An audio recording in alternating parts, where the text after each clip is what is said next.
अध्याय 20। स्वर्ग का राज्य किसी गृहस्थ के समान है जो सवेरे निकला कि अपने दाख की बारी में मजदूरों को लगाए, और उसने मजदूरों से 1 दीनार रोज पर ठहराकर उन्हें अपने दाख की बारी में भेजा। फिर पहर 1 दिन चढ़े निकलकर अन्य लोगों को बाजार में बेकार खड़े देखकर और उनसे कहा, तुम भी दाख की बारी में जाओ और जो कुछ ठीक है तुम्हें दूँगा। तब वे भी गए। फिर उसने दूसरे और तीसरे पहर के निकट निकलकर वैसा ही किया, और 1 घंटा दिन रहे फिर निकलकर दूसरों को खड़े पाया और उनसे कहा, तुम क्यों यहाँ दिन भर बेकार खड़े रहे? उन्होंने उससे कहा, इसलिए कि किसी ने हमें मजदूरी पर नहीं लगाया। उसने उनसे कहा, तुम भी दाख की बारी में जाओ।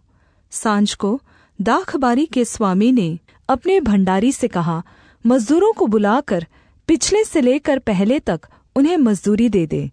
जब वे आए जो घंटा भर दिन रहे लगाए गए थे, तो उन्हें 1-1 दीनार मिला। जो पहले आए उन्होंने यह समझा कि हमें अधिक मिलेगा, परन्तु उन्हें भी 1 दीनार मिला। जब मिला तो वह गृह स्वामी पर कुड़कुड़ा के कहने लगे, इन पिछलों ने 1 ही घंटा काम किया और तूने उन्हें हमारे बराबर कर दिया, जिन्होंने दिन भर का भार उठाया और धूप सही।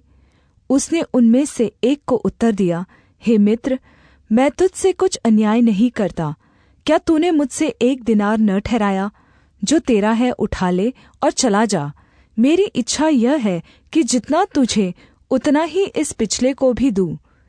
क्या यह उचित नहीं कि मैं अपने माल से जो चाहूँ वैसा करूँ? क्या तू मेरे भले होने के कारण बुरी दृष्टि से देखता है?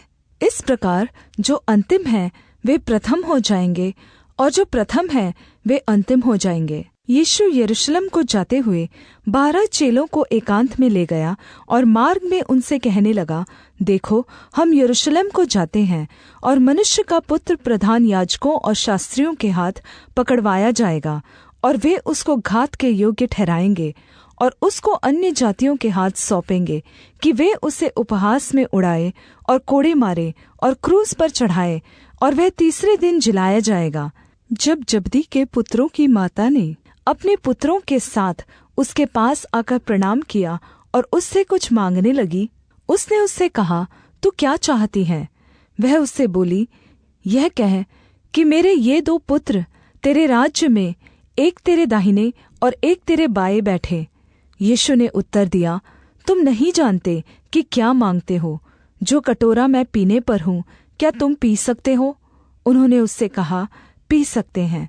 उसने उनसे कहा, तुम मेरा कटोरा तो पियोगे, पर अपने दाहिने बाएं किसी को बैठाना मेरा काम नहीं, पर जिनके लिए मेरे पिता की ओर से तैयार किया गया उन्हीं के लिए है।